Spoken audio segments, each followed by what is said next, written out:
अरे ये लोग ऐसे सड़क में कैसे सो रहे हैं? हेलो, ओ भाई साहब उठिए। हाँ उठो। नमस्ते साहब। अरे तुम दोनों पागल हो क्या? ये सड़क है और धूप देखना जरा कितनी तेज हो रही है। अरे ऐसे में सड़क पे सोओगे ना बीमार हो जाओगे। साहब क्या है ना, यहाँ पे छाँव था तो यहीं पे थोड़ी देर के लिए आराम कर लिया था। आराम करते करते आँख कब लग गई पता ही नहीं चला, और आराम करते करते धूप भी आ गया तो कुछ समझ ही नहीं आया। वो तो आपने उठाया तो हमें पता लगा कि इधर धूप है, वरना तो पता नहीं कब तक सोए रहते, हमें भी नहीं पता इस बारे में। अरे फिर भी इतनी तेज धूप में सड़क पे सोना ही क्यों है? खुद तो परेशान हो ही रहे हो, साथ में अपनी पत्नी को भी परेशान कर रहे हो तुम। साहब कोई शौक से थोड़ी सुला रहे हैं अपनी बीवी को यहाँ ज़मीन पर। दरअसल मजबूरी और हालात ही ऐसे बन गए हैं कि ना चाहते हुए भी ऐसे सड़क पर सोना पड़ रहा है हम दोनों। मजबूरी? अरे ऐसी भी कौन सी मजबूरी होगी जो तुम दोनों को ऐसे सड़क पे सोना पड़ रहा है, वो भी इतनी तेज धूप में। तुम लोगों का पहनावा देखकर तो तुम लोग यहाँ के लग नहीं रहे। थैला हाथ में है, तुम लोग बाहर से हो क्या? देखो अगर कोई बात है तो मुझे बता सकते हो, क्या पता तुम मुसीबत में और मैं तुम्हारी मुसीबत का हल कर दूं। साहब हम बिल्कुल सही कह रहे हैं, हम ना यहाँ से नहीं हैं। बागपत में एक गांव पड़ता बड़ौद, वहाँ से आए हम दोनों। दरअसल वहाँ हमारा खुद का ज़मीन था, घर था और खेती बाड़ी करते थे वहाँ पर, और दोनों मियाँ बीवी अच्छा से जीवन व्यतीत कर रहे थे। अपना कहने वाली हमारी माँ थी, वो भी 3 महीने पहले गुजर गई, तो बस घर में खाली हम दोनों ही थे। सब कुछ सही चल रहा था, अपना 2 वक्त का रोटी खा के गुजारा कर लेते थे। लेकिन फिर एक दिन गांव में बाढ़ आ गया। हाँ उस बाढ़ में सब कुछ तहस नहस हो गया।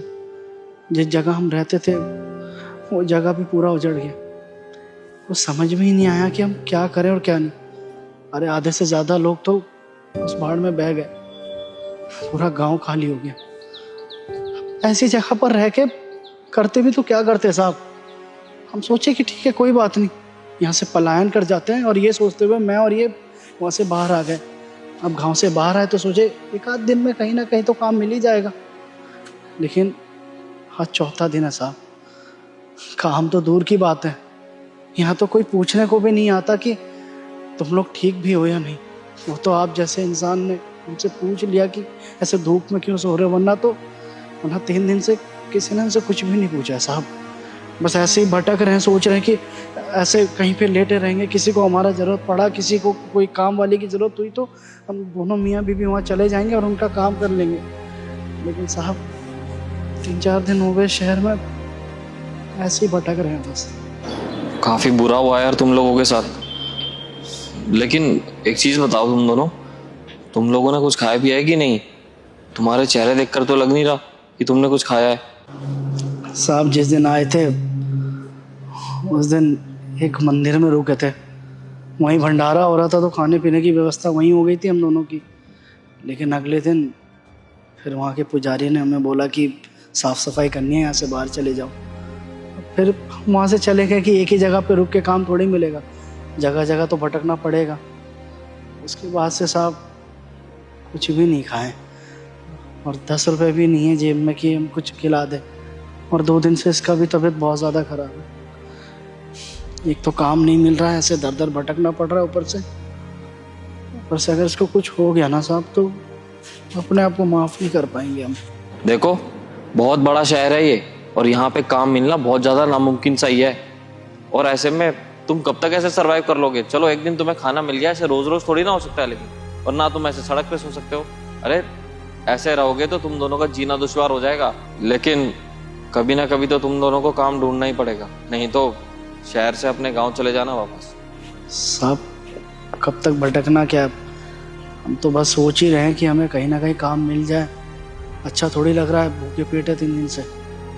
अब तो बस यही सोच रहे हैं कि किसी को अगर हमारा ज़रूरत हो तो कोई हमें काम पर रख ले।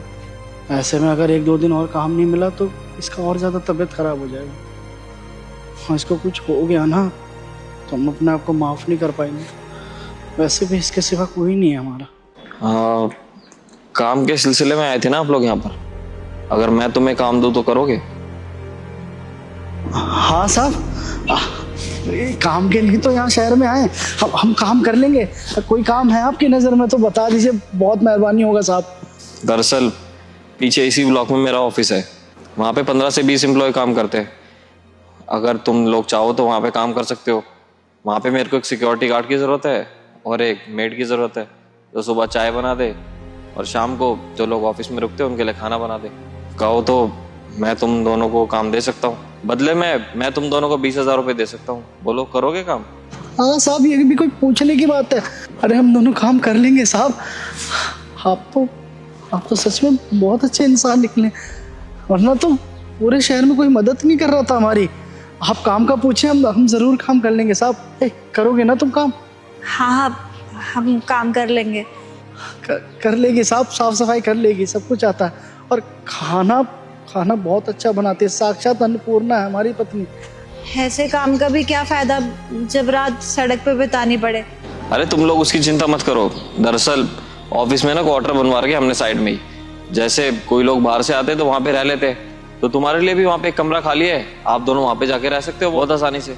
और किसी भी चीज़ की चिंता करने की कोई ज़रूरत नहीं है। सुबह शाम दोपहर तीनों टाइम का खाना मिलता है सब में से। और वहाँ पे पानी पीने की भी व्यवस्था है, वाटर कूलर लगवा रखा है, ठंडा पानी आता है उसमें। तो आप दोनों को चिंता करने की कोई ज़रूरत नहीं है। ठीक है साहब, हम आपके यहाँ पर काम करने के लिए तैयार हैं। और आपका बहुत बहुत शुक्रिया साहब। सच बताए तो 3 दिन से आस लगा के बैठे थे कि आज काम मिलेगा, कल काम मिलेगा, लेकिन काम ही नहीं मिल रहा था। और भूख के मारे ना बहुत दिक्कत हो रही थी। हमें तो लग रहा है कि ये भूख की है, इसलिए इसको और ज़्यादा तबीयत खराब हो रहा है। कहते हैं ना साहब कि बुरे समय पे अंधा आदमी भी आसमान की ओर देखता है, क्योंकि एकमात्र वही आस होती है उसकी। हम भी बस ईश्वर की तरफ ही देखते रहते थे, ताकते रहते कि ऊपर वाला जल्द से जल्द सब कुछ ठीक कर दे। और आप हमारे जीवन में ईश्वर का रूप बनकर आए साहब, ईश्वर का रूप बनकर आए। अरे नहीं, मैं ईश्वर नहीं हूँ, बस मैं तो उनका एक जरिया हूँ। उनकी वजह से मैं यहाँ पर आया और आप लोगों को देखा। और देखिए ना, मेरे को आप लोगों की ज़रूरत थी और आप लोगों को मेरी। बस भगवान की रचना है ये, जो मैं आज यहाँ पर आया और आप लोगों को काम दे पाया। तो चलिए, अब आप लोगों को किसी भी चीज़ की चिंता करने की कोई ज़रूरत नहीं है, मैं आ गया हूँ। चलिए, सबसे पहले इनको दवाई दिलवा के ले आते हैं हम लोग, उसके बाद मैं आपको क्वार्टर दिखा देता हूँ। आज रात आप वहीं पे रह लेना, कल से काम समझा दूंगा मैं आपको। ठीक है साहब, डॉक्टर के पास चलेंगे।